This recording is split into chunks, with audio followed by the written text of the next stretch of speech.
नमस्कार दोस्तों, ई tax world में आपका स्वागत है। आज हम HUF के बारे में डिटेल्स में बात करेंगे।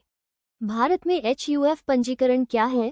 HUF यानी हिंदू अविभाजित परिवार को हिंदू कानून और आयकर अधिनियम के तहत मान्यता प्राप्त है और इसका गठन हिंदू, सिख, जैन या बौद्ध परिवारों द्वारा किया जाता है। गैर हिंदू परिवार HUF नहीं बना सकते। यह एक अलग कानूनी इकाई है और इसकी आय का अपना स्रोत हो सकता है। इससे कानूनी तरीके से कर बचाने में मदद मिलती है, इसलिए इसके लिए एक अलग आयकर रिटर्न दाखिल किया जा सकता है और आयकर की विभिन्न धाराओं के तहत कटौती का दावा भी कर सकते हैं।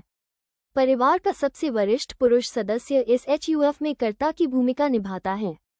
HUF से अर्जित आय कर्ता के व्यक्तिगत खाते में शामिल नहीं होती है।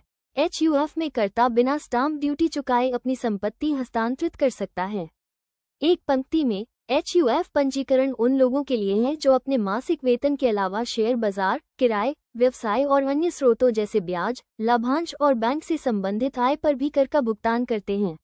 भारत में एक हिंदू अविभाजित परिवार को पंजीकृत करने के लिए आमतौर पर निम्नलिखित दस्तावेजों की आवश्यकता होती है, जिसमें शामिल हैं कर्ता का पैन कार्ड, कर्ता का आधार कार्ड, कर्ता के जीवनसाथी का पैन कार्ड, सभी परिवार के सदस्यों का विवरण जिसमें उनके नाम, पते और कर्ता के साथ संबंध शामिल हैं, विवाह की तिथि, कर्ता का ईमेल आईडी और मोबाइल नंबर और अंत में HUF डीड या शपथ पत्र भी बोल सकते हैं। भारत में HUF पंजीकरण की प्रक्रिया कुछ इस प्रकार है। HUF पंजीकरण के लिए आप हमें यानी ई टैक्स वर्ल्ड अथवा अन्य किसी कंसल्टेंट की सहायता ले सकते हैं जो इस पूरी प्रक्रिया को संपन्न करे। भारत में HUF पंजीकरण सेवाओं में आमतौर पर निम्नलिखित चरण शामिल होते हैं। चरण नंबर 1, HUF डीड या शपथ पत्र को बनाना। आवश्यक सभी दस्तावेजों और सूचनाओं के आधार पर कंसल्टेंट HUF डीड या शपथ पत्र तैयार करेगा। कर्ता डीड या शपथ पत्र पर हस्ताक्षर करेगा। कर्ता 100 रुपये का स्टाम्प पेपर खरीदेगा और हस्ताक्षरित डीड या शपथ पत्र तथा स्टाम्प पेपर को नोटरीकृत करवाएगा।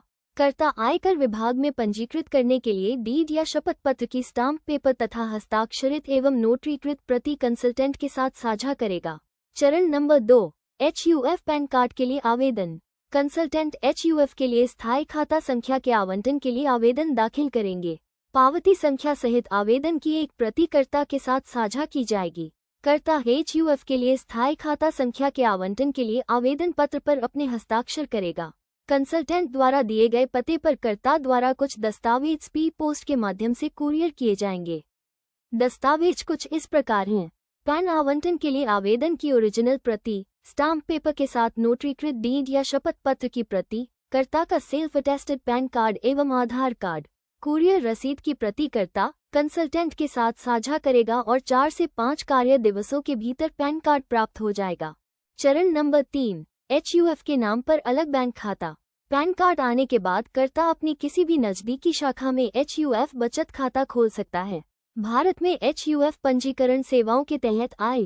एक HUF के तहत आय विभिन्न स्रोतों से उत्पन्न होती है, जैसे गृह संपत्ति यानी भूमि या भवनों से किराए की आय, पूंजीगत लाभ यानी संपत्ति और शेयर बाजार की बिक्री से अल्पकालिक और दीर्घकालिक लाभ, वर्चुअल डिजिटल संपत्ति यानी क्रिप्टोकरेंसी, स्थिर सिक्के, नॉन फंजिबल टोकन और परिवर्तनीय वर्चुअल मुद्राएं, अन्य स्रोत जैसे लाभांश, बचत बैंक और जमा से ब्याज, व्यवसाय यानी ट्रेडिंग और मैन्युफैक्चरिंग। इसके लिए GST पंजीकरण अनिवार्य है। भारत में HUF पंजीकरण सेवाओं के लाभ।